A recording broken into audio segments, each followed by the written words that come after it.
the needle has moved from the last time I spoke to you. We've moved a little from 64%, and I'm excited that you are now beginning to understand what subscription means. You click on that bell, and then you're subscribed, and then you won't miss the coming episodes. Thank you for subscribing. Welcome to another episode of Let's Talk Money with Wendy Silebi. We continue to celebrate women who are doing extraordinary work. It's Women's Month, and so the podcast will be focusing on women. And today was focusing on a woman who's in the social entrepreneurship space or social good. Her name is Candice Chirwa, and she's known as the Minister of Menstruation. Wait for it. There's a Minister of Electricity, and now there's a Minister of Menstruation. Let's introduce her. So Candice Chirwa is a distinguished academic, an author, an engaging TEDx speaker, a podcast host, a dedicated social entrepreneur, fondly referred to as the Minister of Menstruation. Candice is recognized for her exceptional work in educating young people about menstrual health through her acclaimed NGO Curate. She has authored several influential books, including Perils of Patriarchy, Flow, the book about menstruation, and has also made significant contribution to V, an empowering celebration of the vulva and the vagina. Candice's remarkable achievements in promoting menstrual education and advocating for women's health have earned her prestigious awards and accolades. Candice, wow, welcome. What a pleasure to have you this afternoon. Thank you for having me. Yeah, so when I told my daughter that I'm interviewing you, she was so excited. Yeah, so I've just read a little bit about the work that you do.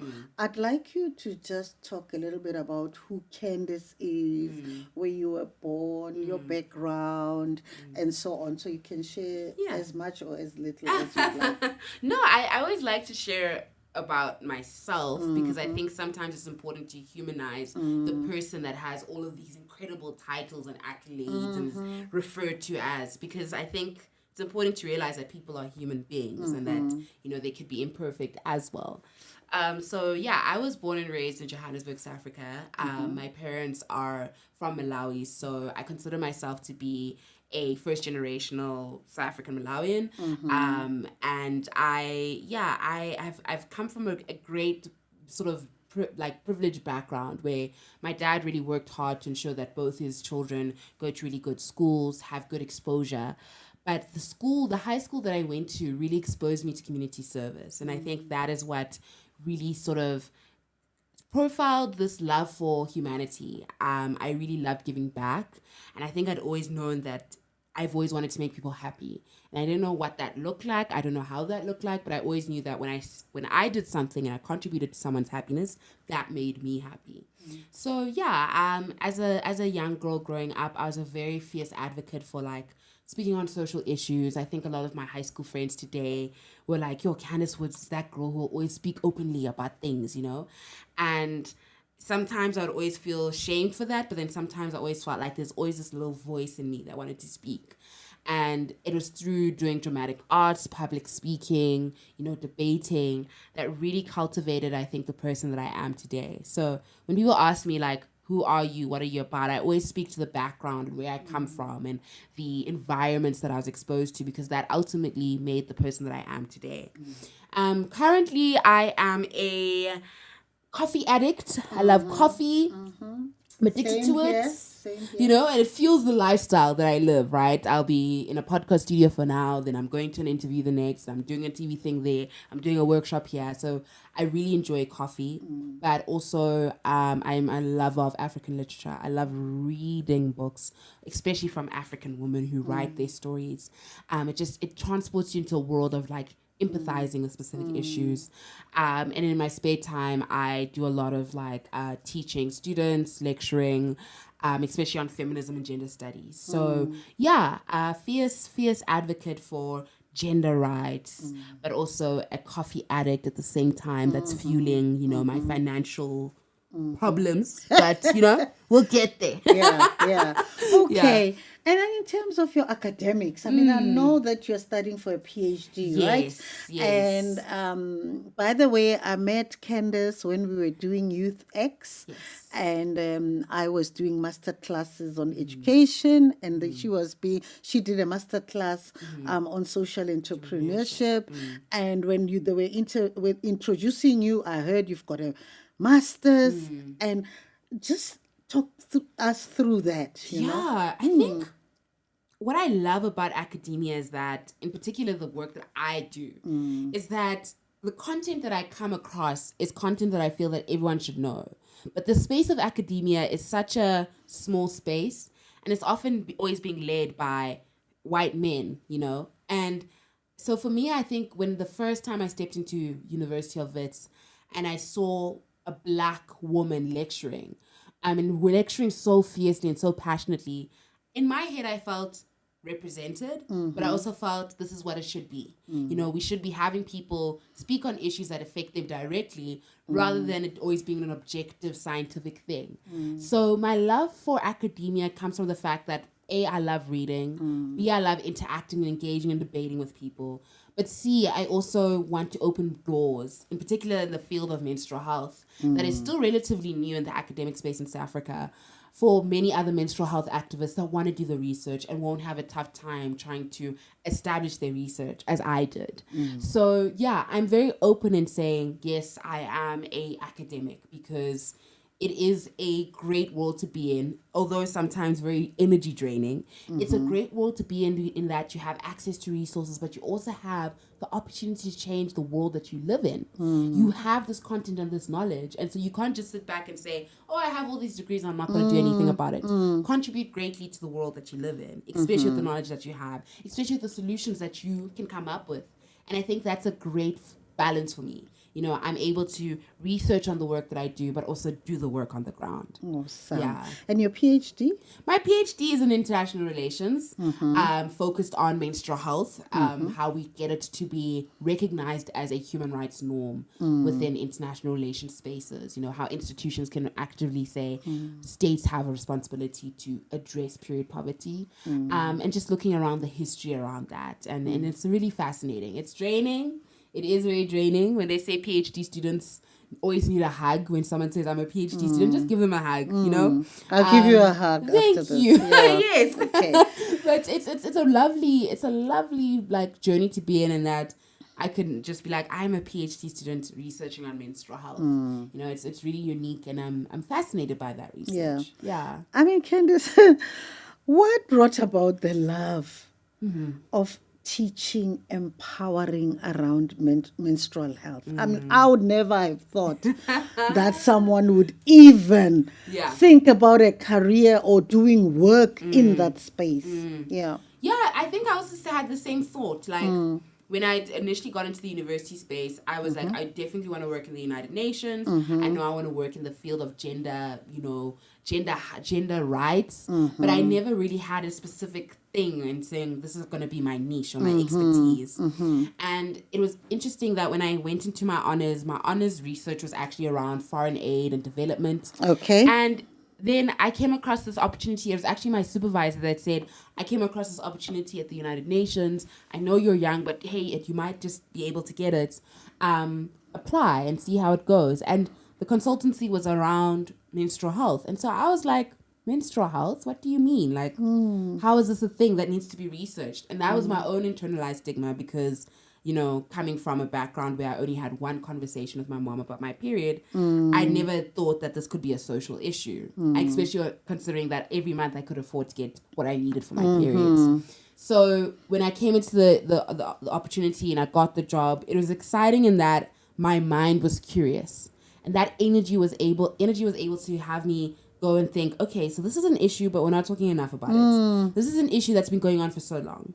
This is an issue. What are we doing about it? And when my consultancy ended, I was like, I have to do my master's in this. It might be a risk. I know people might not understand it, like I didn't understand it, but I need people to understand why we need to speak openly about this. So even then in my journey of my master's, that was a very difficult time because my the head of the master's program was like, I don't think you should do this. You should drop out. I'm like, well, I just came from the United Nations doing this research, so it is a legitimate topic. And then when I submitted and I passed, I think even in that journey of doing my master's, I was like, I need to do something outside of this. I can't just be like an expert and not contribute greatly. You know, I can't just have my legacy be, oh, she just did her research. And so that's how my organization Curate came about.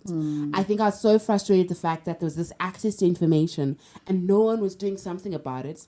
So I was like, let's create this organization and let's actively address the issue around period poverty, in particular the menstrual stigma that a lot of young girls face. And let's change that narrative. Let's empower them. Let's make them feel like it's a normal biological thing. And thankfully with the use of social media, you know, it's been great, like having a platform where I could share the information, share the work that I've been doing. And that has been a real slow journey to get to where I am now. But I'm just thankful for the fact that I took that risk. Yeah. Because I think it's paid off. It definitely has paid off, you know. And, you know, Curate, so which areas, your NGO, which areas have you done work in? And maybe just share with us what has been the most humbling experience for you in the areas that you've gone into, you know. So I think, you know, like as an academic, you always go in with like a thesis statement to say, I assume that this is going to happen and I expect that this will happen. And so when we first started Curate and we launched it and I started the workshops, my original thing is like, I assume that the workshops will do really well for the girl child and that in particular in disadvantaged areas, people really need this education. But then when we started getting like private schools to say, you know, girls need this education.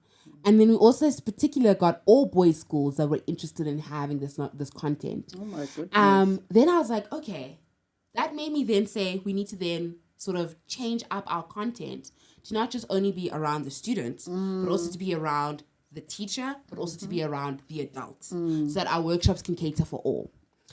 And I think then what also happened is that as we continue to constantly like document and publish the work that we're doing, it just sort of started to circulate very quickly, right? People were like, oh, I've seen that you're doing this. Can you come here? And then we're in a church in Tembisa. Then next week we're in a school in Parktown North. And then so it just started picking up. And I think it started to get bigger than me. But I think what I was also very humbled by was the fact that people were willing to volunteer their time and contribute their skills to the organization. Right. And I'll be honest in saying it was only by the third year of Curate's like sort of, you know, big operation that we actually were only able to get paid for a workshop. And it wasn't big. It was like transport compensation. But for me, that was a big win. Curate hadn't had a bank account until 2021. Sure. Until we actually then started getting private companies on board to say, okay, we understand what the work that you're doing. We align with the mission and the agenda. And that for me then made me realize that, okay, this work is bigger than me, you know, and this means that we actually have to have a proper team. We have to have an actual system. We can't just operate on a project to project basis. And so, yeah, that's been a humbling experience, just not taking for granted that everyone needs this education. Yeah. Everyone needs to be empowered. Right. And it's led to really great opportunities, I think. You know, we have collaborated with really great entities, and we are in the line to collaborate with even more bigger entities. And sometimes I'll sit back and I'll be like, is this happening? Is this happening? And it's happening. And I just have to learn how to embrace it. And so, I think for people listening and watching, I want them to be realized that if there's something that's just really like at the core of you and you're like, you're really passionate about it, like take that risk. Yeah. Especially if it's to help people, especially if it's to do good. The results will come. Yeah. Yeah. And I think for me, I mean, just you saying that in the first 3 years, you continued to do the work and you didn't even have a bank account, which means you didn't have enough money to go into a bank account. And when you do the work that you do and any other NPO, it's not about the money, it's about the passion. Yes. It's about what is it that makes you uncomfortable, what makes you not sleep at night. And that's what pushes you.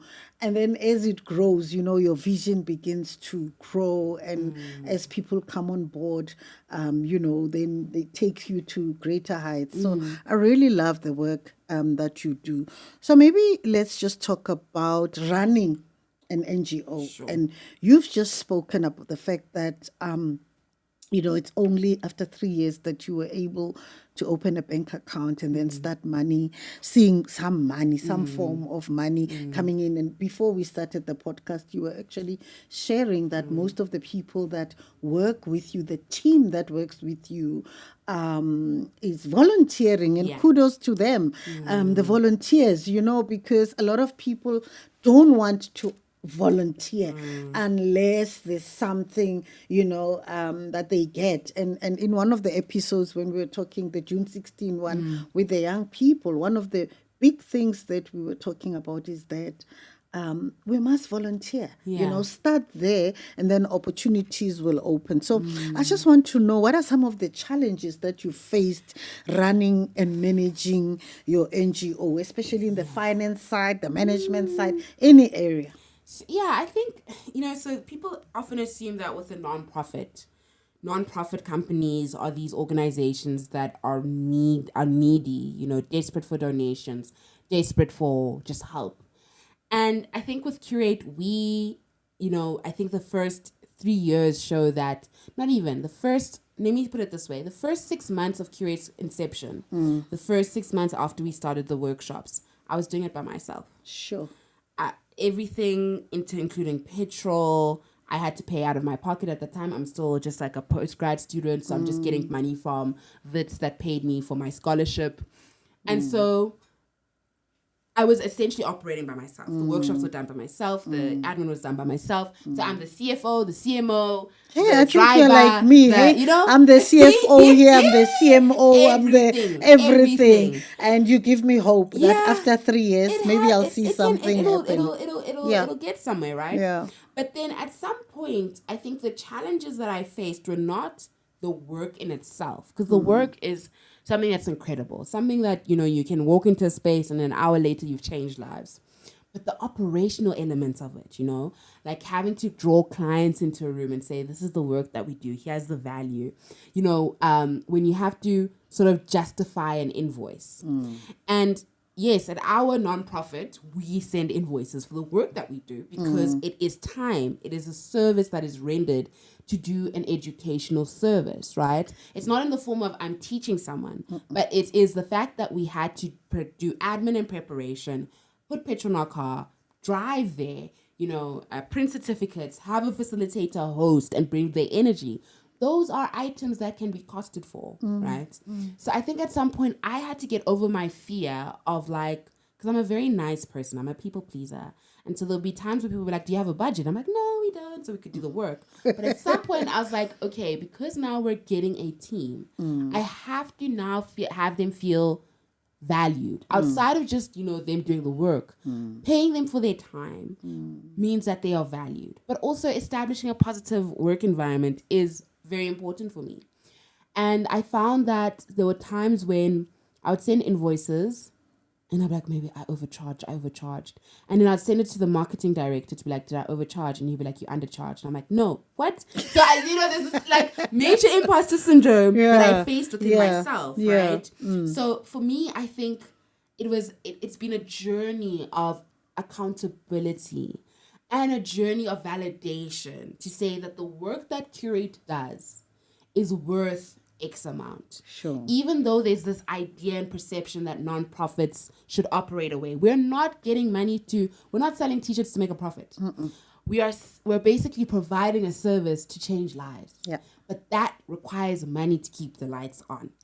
And Exactly. yeah, I want Curate to get to a point where the volunteers can get a stipend. The volunteers who are team members get a month-to-month salary. And it's very difficult. The NGO space in South Africa is a very difficult space. You can speak to any NPO who is registered with the Department of Social Development, and they'll tell you, this month they gave us 5,000 Rand, the next month they gave us one.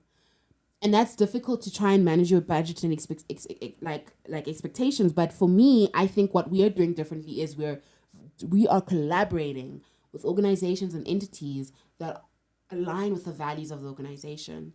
And if they have the budget, we charge. And then when we go to schools, it's free, especially like schools that come from a disadvantaged area. So we found a model that's worked, and we're also now getting to a point where we want to pivot and not just say that workshops is our only service. So it's a journey, right? You have to learn, you have to take the risks. And I never want to say you have to fail, because failure implies that it's done. I have failed many times being founding director of Curate, but those failures have led to great lessons that have led to us bouncing back. They've actually fueled your success, Exactly. the success trajectory that you're on now. Exactly. So I think for young people who are entrepreneurs, don't see failure as this like thing that ends everything. See it as a way to be like, okay, I tried this, I took the risk, it didn't work. What do I learn from it?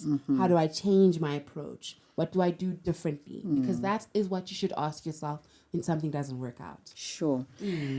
And so, in terms of managing your finances, Yes. personal and business, what are some of the strategies that you are implementing? Because I think many, research shows us that 1 in 3 small businesses or NGOs, they fail because of a lack of financial management.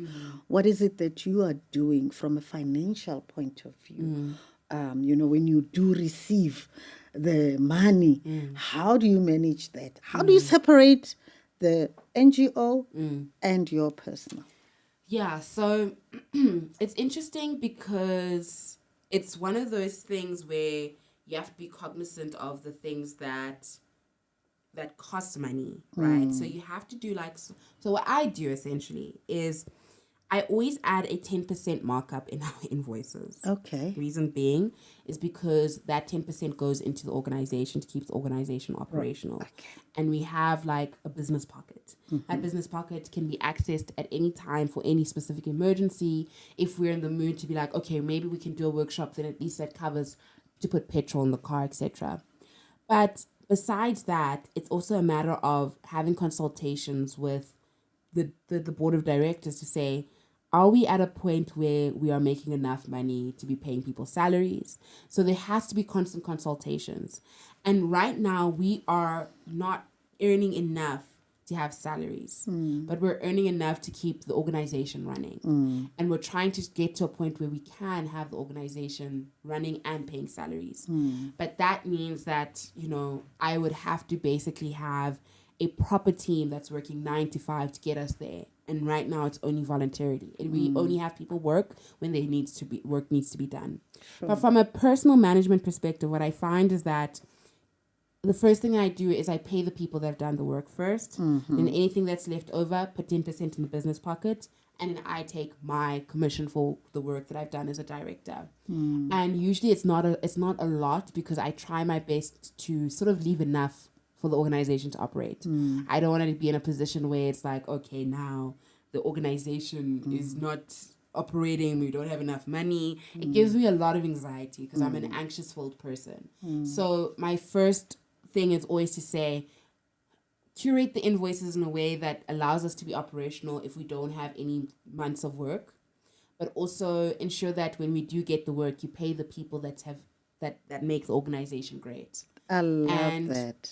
Then whatever's left over, if I feel like I, as the director, need to get paid, I'll get paid. Because my role is, yes, I'm founder and director, but I'm also facilitator. So I also need to be paid for the service that I do. But on top of that, I'm also behind the scenes of doing admin and prep and doing certificates. So it's really interesting. And I think navigating that world has been a really great lesson. And now at least we're at that stage where we're like, okay, we're earning money to see what works and what doesn't. Because before we weren't earning anything at all. Yeah, But yeah. now we're at a stage where we're like, okay, we can find ourselves putting in money away or putting this away or paying people first. So yeah, it's a lesson. And I think that 10% of like, take 10%, invest, then pay people who you owe, and whatever's left over, pay yourself. Works for me. I love that, because I think many organizations fail because the owner, because you are the founding director, when the money comes in, it's your money, and then you spend it, you forget about the people. Actually, it's the opposite of what we say in financial management. One of the principles is that when you earn your salary, pay yourself first. But when you run an organization and you've got people that are working with you, you pay them first. Then you put aside money to keep the organization. I think that is so important, that you are always having something, that money that you've put aside that will keep the organization going, whether you have sponsors or you don't. And then as the director, you take whatever's left. And so I really like that. And I'm hoping that for those that are running their own NGOs, that they take a leaf out of what you're doing. And I think it's also important to have a board of directors. That it's not my NGO, it's me alone. Because then you spoke about accountability. Yeah. Definitely. So, you know what's interesting is that with the board of directors, they're all passionate and see the vision around Curate. And we are also familiar amongst ourselves that it's gotten to a point where I consider them like my business family. You know, they understand the life that I, as Candice Chirwa, live, but they also understand like the opportunities and potentials for Curate. So it's always interesting when we have to like come back and, you know, I have to say, okay, so we had a meeting with this client, the expectation is this and this, and then I'll say, okay, so we're going to be paying our facilitators this, we're going to be paying that, this can go according to a project that we've been working on, and then they'll be like, yeah, that's fine. And I'm like, are you sure? Yeah, it's fine. And I'm like, okay. And they're like, you're the founder, you have the last say. And I'm like, I hear you, but at the end of the day, this is a team decision. And for me, what I also find interesting is that people assume that when they say Candice, the Minister of Menstruation, also founder and director of Curate, they think that Candice is just running the organization by herself. And I'm not.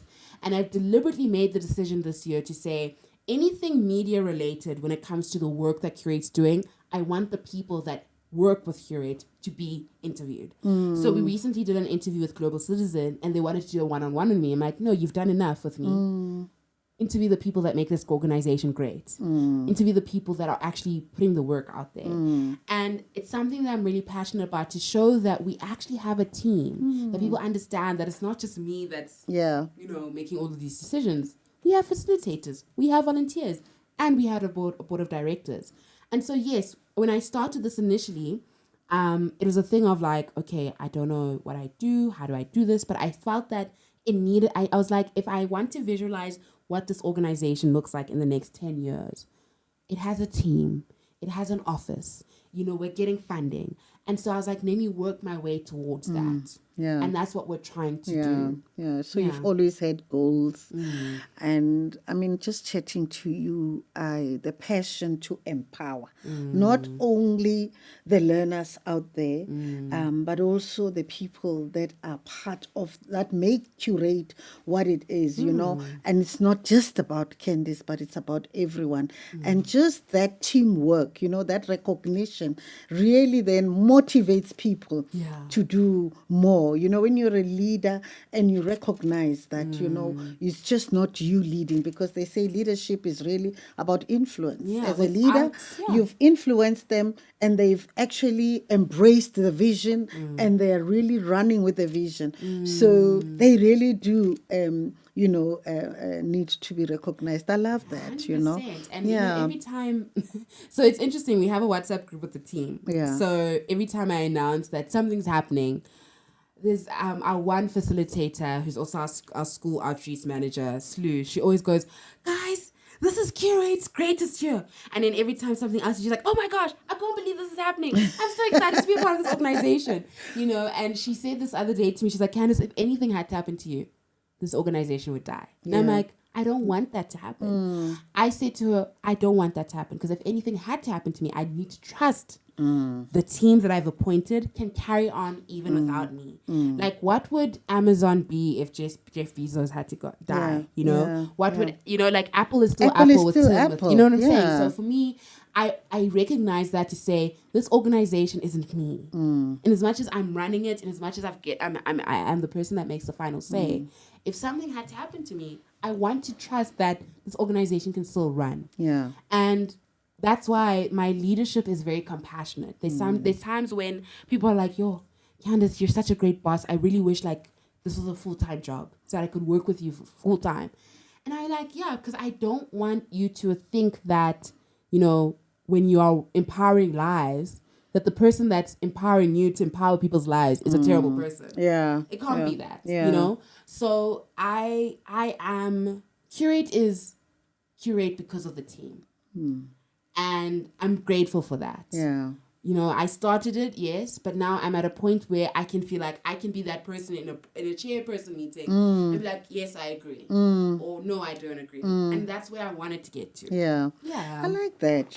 Great leaders produce other leaders. Yes. So even when you're not there, the work continues. And I mean, Apple is such a great example, And then for somebody that's starting out a new NGO, what financial management tips would you give them? Compliance, management, all of that, or maybe they do have one, but it's it's in ICU. It needs to be resuscitated into life. What would you? So, I'm still even learning myself, right? So when I initially registered Curate, I registered through CIPC to have the registration documents and everything.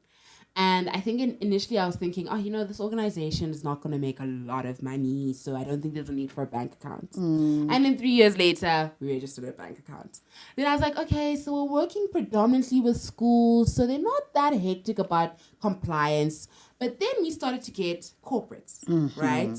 And corporates are very pedantic about your compliance, right? So you need to realize that sometimes your organization can become bigger than you, right? Especially if you downplay the greatness of it. And it's better to just have all of your ducks in a row. Because right now, Curate is in that space of we've applied for our Section 18 and now we're just waiting for SARS to come back, right?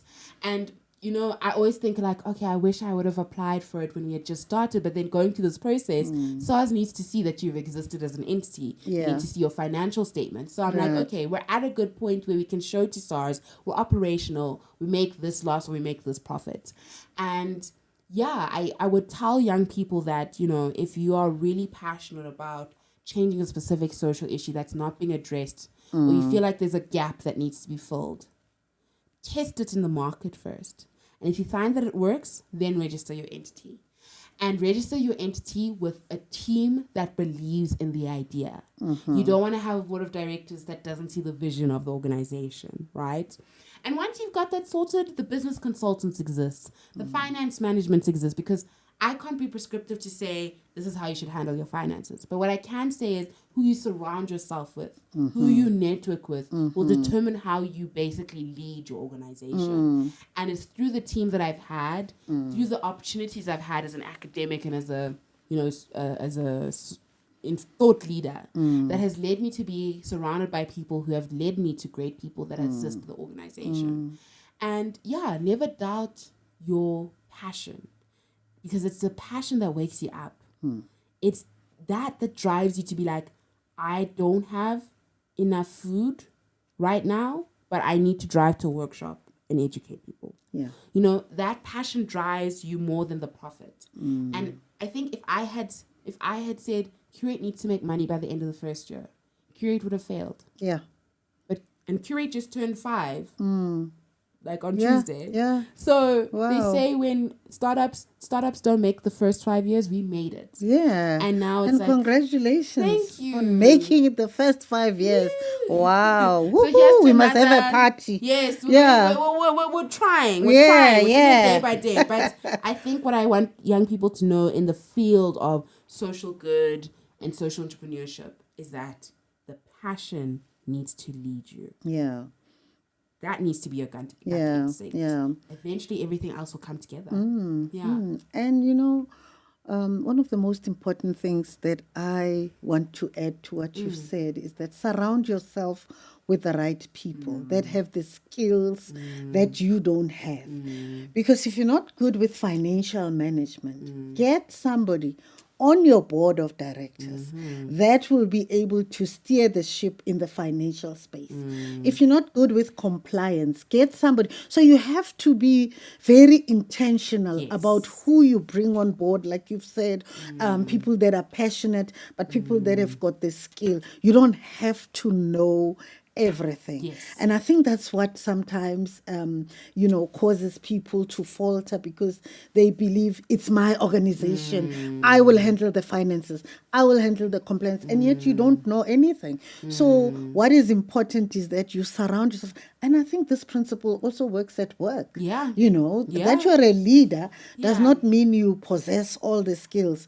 And even financially, if you don't know how to manage your finances and you know that you've got a shortcoming, you don't know what's a credit and a debit, get someone to coach you, a financial coach, somebody to just walk this journey with you. And also, like you said, as a leader, there's also an element of the burden of burnout, right? Because if you want to be the CFO, the CMO, this whatever, it gets to a point now where you genuinely cannot cope, and that also impacts the operations of the company. And for me, it was like an element of realizing that I have to let go and allow people to be capable to lead in their own capacity.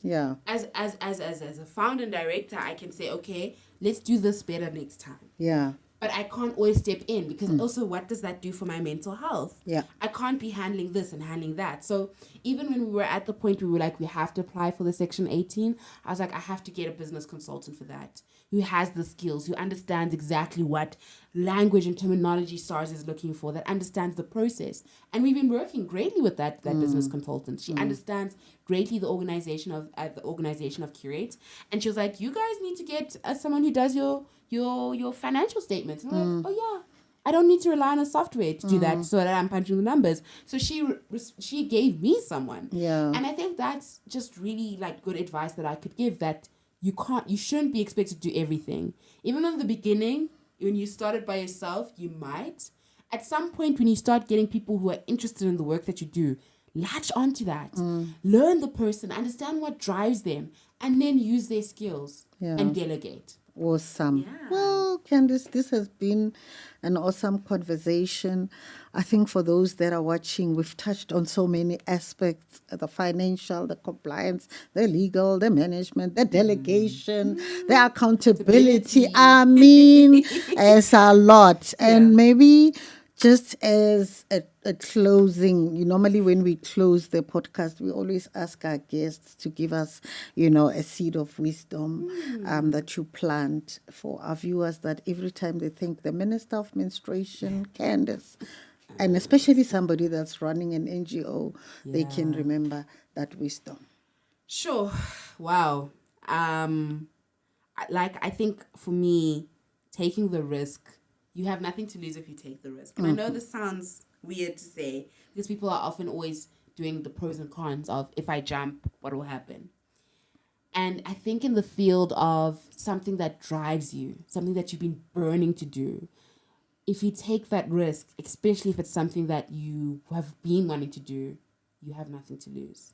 And so don't wait to start, and don't think about when should I start and how should I start. Start. And then you can analyze, did this work? Did that work? Because you can't analyze from a place of the unknown. You need to analyze from the place of, I'm trying. I've tried this. I'm trying. So just start. So take that risk. Take that jump, especially if it's something that keeps you awake. If you feel like there's something that I could do better compared to what other people are doing, do it. I took the risk. I started at 61 and here we go. So thank you for that. You've just motivated me. I'm on the right track. And ladies and gentlemen, the Minister of Menstruation, Candice Chirwa. Yeah, poo, poo, poo, poo.